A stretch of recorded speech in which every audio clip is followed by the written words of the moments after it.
Hello and welcome to On Leading with Greatness. I'm Jim Salvucci of Guidance for Greatness. This week's installment, where bosses prevail, employees fail. Waist deep, neck deep, soon even a tall man will be over his head. We're waist deep in the big muddy, and the big fool says to push on. Pete Seeger. How do you handle mistakes? The 1967 Pete Seeger song, Waist Deep in the Big Muddy, tells the tale of a military unit that must ford a swampy river. Over the objections of its unit sergeant, the commander insists they can make it. Drowning ensues. Recently, a friend told me about a situation she had with her employer. I'll keep it vague to protect the innocent, and I suppose by extension the guilty. My friend had a critical question about how to proceed with a task. She has two managers, which is structurally a bad situation from the get-go. One is conscientious, but overworked and beleaguered. The other is overbearing and unapproachable. Their areas are entirely separate from one another, but both equally supervise my friend. It should be no surprise that the incident I will describe came under the bad boss's jurisdiction. After all, if it occurred in the department of my friend's good boss, there would be little for me to write about. My friend would ask her question, get an answer, and complete her task. Hardly noteworthy. Except for the fact that in the dysfunctional environment where she works, a competent boss is actually extraordinary. So back to my friend's dilemma. To recap, she has a vital question. Her good boss cannot help since it is not her area, so my friend must go to her bad boss for the answer. My friend could then anticipate that the bad boss will respond to her question in one of three ways. 1. The bad manager could do as the good boss would, just answer the question and be done with it. That is the most helpful yet least likely scenario. 2. She could simply ignore the question, and given the communication record of this bad boss, that is fairly likely. 3. Or, and this is the most likely with this particular boss, she could answer the question, yet hold it against my friend that she did not know the answer herself. Worse still, there is a real chance that the answer she gives my friend would be wrong, that my friend would then put this wrong information into practice, and that her bad boss would then blame her for not only knowing the answer, but also for screwing up the task. Note that the bad boss has erased her culpability from this narrative. This sequence has happened before, and yes, this boss is really that bad. By the way, the only other person who would know the answer to my friend's dilemma is the CEO. You know, the one who presides over this whole dysfunctional mess of a company.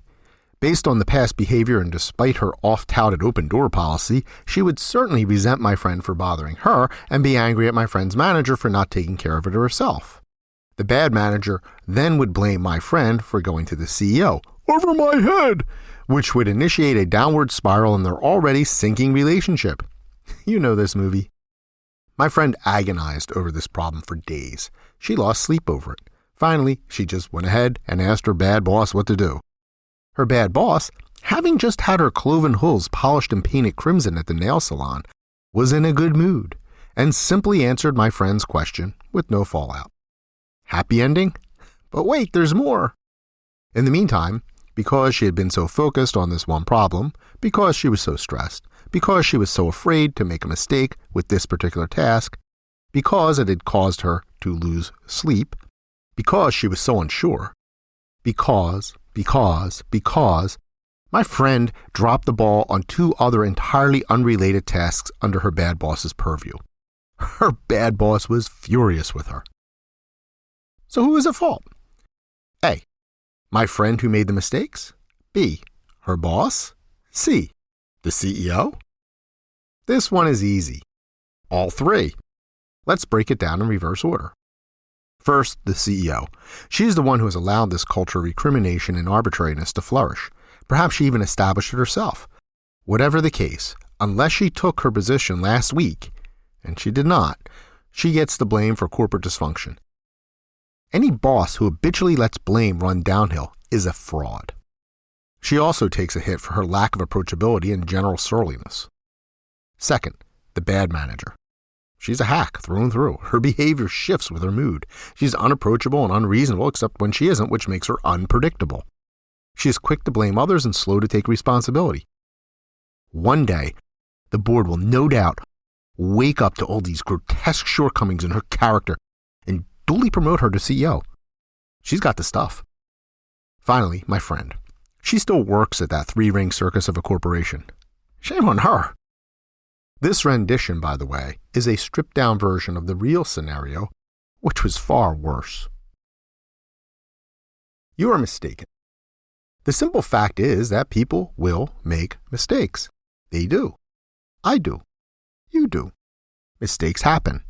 Sometimes people's mistakes are chronic due to their own negligence or incompetence. But if that is the case, why would a boss tolerate such chronic negligence or incompetence?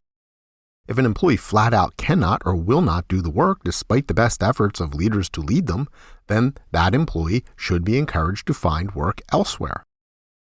Although you've heard management types at all levels whining and crying about it, totally or inherently indifferent or incapable employees are pretty rare.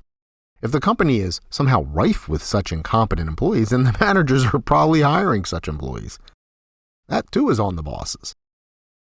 So let's say you do hire willing and capable people, but they still turn out to suck. Why? And how do you set them on the right path? Well, these are questions of bossing and leadership. Here are two simple facts that will help. Write them down so you don't forget.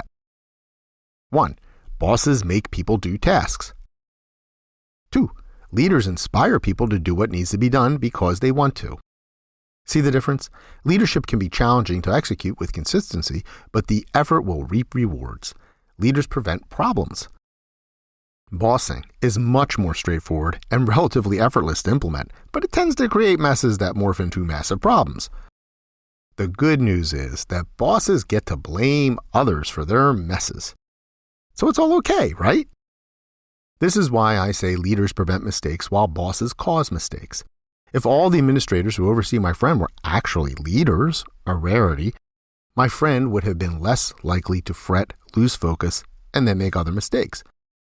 Because her one manager and the CEO were bosses and nothing more, though, she ended up screwing up. By the way, you may have pretty much forgotten about my friend's good manager. As difficult as her job is in such a horrible environment, she still makes time for her employees. My friend can go to her when she has questions without any negative repercussions. With her, my friend rarely makes mistakes, but when she does, they learn from them and fix them together. That is how a leader acts. For all their belly aching about lousy employees and their mistakes, the truth is that bosses cause those mistakes. Even when they aren't busy making the mistakes directly, they set in motion the events that result in those mistakes. Bosses create the conditions that create those bad employees.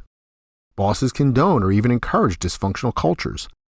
Leaders, instead, learn from mistakes and solve them. Leaders consciously forge healthy cultures. All this is to say that employees are rarely the true problem. Bosses are. Where bosses prevail, employees fail.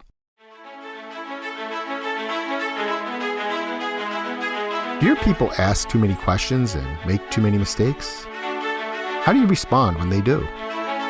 Great leaders learn to eschew the blame game, look for solutions, and prevent problems. And I can help. Click on the essay for your free consultation and gift.